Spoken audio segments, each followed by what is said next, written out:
नमस्कार शेतकरी बंधूंनो, मी ज्ञानेश्वर चिकणे. आज आहे 19 जुलै 2026.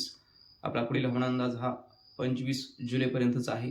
एकंदरच या पुढील 3 दिवसामध्ये म्हणजे 19 आणि 21 पर्यंत राज्यामध्ये कोणत्या विभागामध्ये कमी अधिक पाऊस पडण्याची शक्यता आहे. तर एकंदरच शेतकरी बंधूंनो, नागपूर विभागामध्ये नागपूर, भंडारा, गोंदिया, चंद्रपूर, यवतमाळ या जिल्ह्यामध्ये या 3 दिवसामध्ये म्हणजे 21 तारखेपर्यंत जोरदार ते अति जोरदार पावसाची शक्यता आहे. त्यामध्ये नागपूर आणि भंडारा, गोंदिया या जिल्ह्यामध्ये जास्त, चंद्रपूरमध्ये देखील जास्त पडण्याची शक्यता आहे, यवतमाळमध्ये पण जास्त. पण एक थोडासा भाग कमी राहील, म्हणजे कमी म्हणजे का तिथे असा पाऊस कमी एकदम कमी असा राहणार नाही, पण त्या तुलनेने थोडा कमी यवतमाळचा जो नांदेडकडच्या साईड थोडं भागात कमी राहू शकतो. पण एकंदरच नागपूर विभागामध्ये मात्र जोरदार तर ओढे नाले वाहणारा सुद्धा पाऊस या 3 दिवसामध्ये आहे. चांगला सर्वदूर पाऊस पडणार आहे. तिथे कुठलेही भाग वंचित राहणार नाही पावसापासून.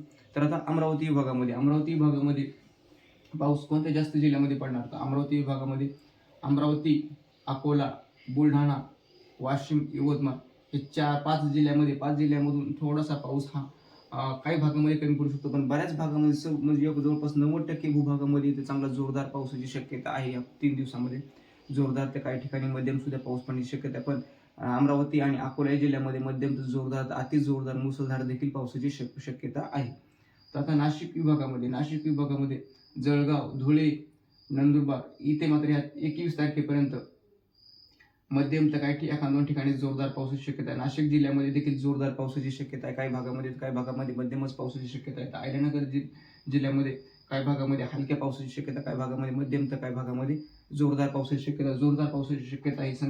संगमनेर, शिर्डी, राहता, श्रीरामपूर, अकोले या भागामध्ये जोरदार पावसाची शक्यता, पारनेर या भागामध्ये जोरदार पावसाची शक्यता, तर काही भागामध्ये हलक्या पावसाची शक्यता. तर मराठवाड्यामध्ये छत्रपती संभाजीनगर, जालना जिल्हा, परभणी या आणि हिंगोली या जिल्ह्यामध्ये मध्यम तर काही ठिकाणी जोरदार देखील पावसाची शक्यता. पण जोरदार पावसाचं क्षेत्र जे आहे थोडंसं कमी आहे. यात 21 तारखेपर्यंत जोरदार पाऊस हा छत्रपती संभाजीनगर, सायगाव, सिल्लोडी, भोकरदन, कन्नड या भागामध्ये जोरदार पावसाची शक्यता आहे. तसेच जालना जिल्ह्यातील भोकरदन, जाफराबाद, बदनापूर या भागामध्ये जोरदार पावसाची शक्यता आहे.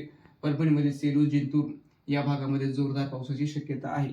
तसेच इकडे हिंगोलीमध्ये सेनगाव, औंढा, नागनाथ, कळमनुरी, वसमत या भागामध्ये हिंगोलीमध्ये मात्र बऱ्याच ठिकाणी जवळपास 80 ते 90% भूभागामध्ये जोरदार पावसाची शक्यता आहे. आणि उर्वरित भाग आहे जालना, छत्रपती संभाजीनगर आणि परभणी जिल्ह्याचा जो दक्षिणेकडचा भाग, या भागामध्ये मात्र मध्यमच पावसाची शक्यता, काही ठिकाणी हलक्या पावसाची देखील शक्यता आहे. पाथरी या भागामध्ये हलक्या ते मध्यमच पावसाची शक्यता आहे परभणी जिल्ह्यामध्ये. तर बीड जिल्ह्यामध्ये गेवराई, माजलगाव या भागामध्ये हलक्या ते मध्यम स्वरूपामध्ये पावसाची शक्यता आहे. तर इकडे आष्टी, पाटोदा, धारूर, अंबाजोगाई, केज या भागामध्ये मध्यम तर काही ठिकाणी एखाद दोन ठिकाणी जोरदार तर काही ठिकाणी हलक्या देखील पावसाची शक्यता आहे. नांदेड जिल्ह्यामध्ये मात्र बऱ्याच ठिकाणी जोरदार पावसाची शक्यता आहे. हदगाव, हिमायतनगर, भोकरदन, मुखेड या भागामध्ये जोरदार पावसाची शक्यता आहे. तसेच काही भागामध्ये हलक्या स्वरूपामध्ये तर काही भागामध्ये मध्यम स्वरूपामध्ये पावसाची शक्यता आहे. तसेच लातूर जिल्ह्यामध्ये रेणापूर, अहमदपूर, जळकोट, उदगीर, देवणी या भागामध्ये मध्यम तर काही ठिकाणी जोरदार देखील पावसाची शक्यता आहे. तर काही भागामध्ये हलक्या ते मध्यम पावसाची शक्यता शेतकऱ्यांना. सोलापूर जिल्ह्यामध्ये उमरगा, लोहा, तुळजापूर या भागामध्ये जोरदार पावसाची शक्यता आहे. इकडे बार्शी, भूम, परांडा इथे सुद्धा जोरदार पावसाची शक्यता आहे. तर मध्य भाग जो आहे म्हणजेच तुळजापूरच्या वरचा आणि ते मात्र बार्शीच्या मध्ये हा मध्य भागामध्ये भूभागामध्ये मात्र हलक्या ते मध्यमच पावसाची शक्यता आहे. तर सोलापूर जिल्ह्यामध्ये मध्यम तर काही ठिकाणी एखाद्या ठिकाणी जोरदार सरीचा देखील एखाद्या ठिकाणी पावसाची शक्यता आहे. पण इथे मध्यमच पावसाची शक्यता आहे, तर काही ठिकाणी हलक्या देखील पावसाची शक्यता आहे. तर पुणे, सांगली, सातारा, कोल्हापूर या जिल्ह्यामध्ये मध्यम तर काही ठिकाणी जोरदार तर अति जोरदार देखील पावसाची शक्यता आहे. तर कोकणामध्ये देखील जोरदार तर अति जोरदार पावसाची शक्यता आहे. ठाणे, मुंबई या भागामध्ये हा झाला 21 तारखेपर्यंत. 21 पासून ते 25 पर्यंत. 21 पासून 25 पर्यंत शेतकरी इथे सुद्धा नागपूर, भंडारा, गोंदिया इथे सुद्धा जोरदार तर अति जोरदार पाऊस पडणार आहे. आणि 25 पर्यंत सर्व भूभागामध्ये, नागपूर विभागामध्ये सर्व कुठेही एकही गाव असं वंचित राहणार नाही. तिथे पावसाची कमी आहे, तिथे सर्वदूर वाहून पाऊस पडण्याची पाऊस पडेल. तसेच आता अमरावती विभागामध्ये देखील 21 ते 25 दरम्यान सर्वदूर म्हणजे एकंदरच 19 ते 25 दरम्यान सर्वदूर पाऊस होईल. पण थोडंफार राहिले जे आहे शेतकरी कुठं मोठं एखादा गाव समजा जे 100मधून एक गाव जर एखाद 2 गावामध्ये राहिले असेल ते पूर्ण 25 पर्यंत पूर्ण होईल अमरावती विभागामध्ये. आणि तिथे सुद्धा मध्यम तर काही ठिकाणी जोरदार ओढे नाले वाहणारा देखील पाऊस पडणार आहे. तर आता नाशिक विभागामध्ये देखील पाऊस हा धुळे जळगाव इथे थोडासा पाऊस कमी आहे. तर ह्यावेळेस मात्र नंदुरबार, धुळे, जळगाव इथे सुद्धा जोरदार अति जोरदार इथे सुद्धा पावसाची शक्यता आहे 25 तारखेपर्यंत. म्हणजे इथे 23 पासून 22, 23, 24 तारखेला जोरदार अति जोरदार पावसाची शक्यता आहे. नाशिक जिल्ह्यामध्ये देखील 22, 23, 24ला जोरदार अति जोरदार मुसळधार देखील पावसाची शक्यता आहे. आणि या पावसामुळे शेतकऱ्यांना आता इथं जायकवाडी पैठण धरण आहे, इथे पडला की प्रत्येक पाऊस थोडासा पडला पाऊस इकडे जायकवाडीमध्ये पाणी नाही, तर जायकवाडीचं देखील पाणी 25 तारखेपर्यंत जायकवाडीमध्ये पाणी अजून वाढ होण्याची शक्यता आहे. चांगल्या प्रकारे पाण्यामध्ये वाढ होण्याची शक्यता आहे. तसेच आता मराठवाड्यामध्ये छत्रपती संभाजीनगर, जालना, परभणी, हिंगोली या भागामध्ये 21 ते 25 जोरदार पावसाची शक्यता काही ठिकाणी, तर काही ठिकाणी मध्यम पावसाची शक्यता. आणि एकंदरच सर्वदूर मराठवाड्यामध्ये पाऊस पडणार झाला शेतकऱ्यांना. आपण त्या पहिल्यापासूनच सांगत होतो की मराठवाड्यामध्ये सर्वदूर पाऊस पडणार 25 तारखेपर्यंत, 19 ते 25 पर्यंत. आणि हा 19 ते 25 पर्यंत मराठवाड्यामध्ये देखील सर्वदूर पाऊस पडणार. कुठलंही गाव वंचित राहण्याची शक्यता नाही याच्यामध्ये.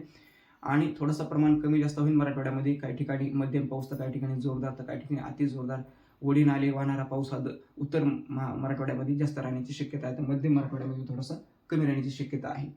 तर आता पुणे विभागामध्ये देखील 22 ते 25च्या दरम्यान मोठ्या स्वरूपामध्ये जोरदार अति जोरदार शेतकऱ्यांना पाऊस पडणार आहे. पुणे जिल्ह्यामध्ये सांगली, सातारा, कोल्हापूर इथे सुद्धा जोरदार अति जोरदार पाऊस पडणार. इथे 24-25 तारखेला मात्र जोरदार अति जोरदार पावसाची शक्यता आहे पुणे विभागामध्ये. आणि कोकणामध्ये देखील 24-25 तारखेला अति जोरदार ते मुसळधार पावसाची शक्यता आहे. अतिवृष्टीची देखील शक्यता आहे त्यामध्ये काही ठिकाणी पुणे विभागामध्ये इकडे. तर या प्रकारे अशी पावसाची शक्यता आहे शेतकऱ्यांना 25 तारखेपर्यंत. आणि 25 तारखेच्या नंतरही पाऊस सुरूच राहणार आहे.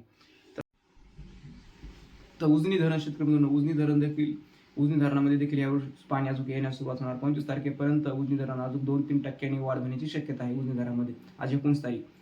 तर या प्रकारे आणि कोयना धरणामध्ये सुद्धा वाढ होणार आहे. आणि आपण सांगितलेले की जायकवाडी असेल किंवा उजनी असेल हे धरणं भरणार आहेत, एवढा अंदाज आपण परफेक्ट दिलेला शेतकऱ्यांना. आणि धरणामध्ये पाणी यायला देखील सुरुवात झालेली आहे. जी आशाच नव्हती यावर्षी धरणामध्ये पाणी येण्याची, ती सुद्धा आता धरणामध्ये पाणी येत आहे. एवढे अंदाज परफेक्ट अचूक आहे शेतकऱ्यांना. आणि प्रत्येक जिल्ह्याच्या कोणत्या भागामध्ये कमी पडणार, जास्त पडणार हे सुद्धा आपण अंदाज अचूक परफेक्ट दिलेले आहेत. धन्यवाद.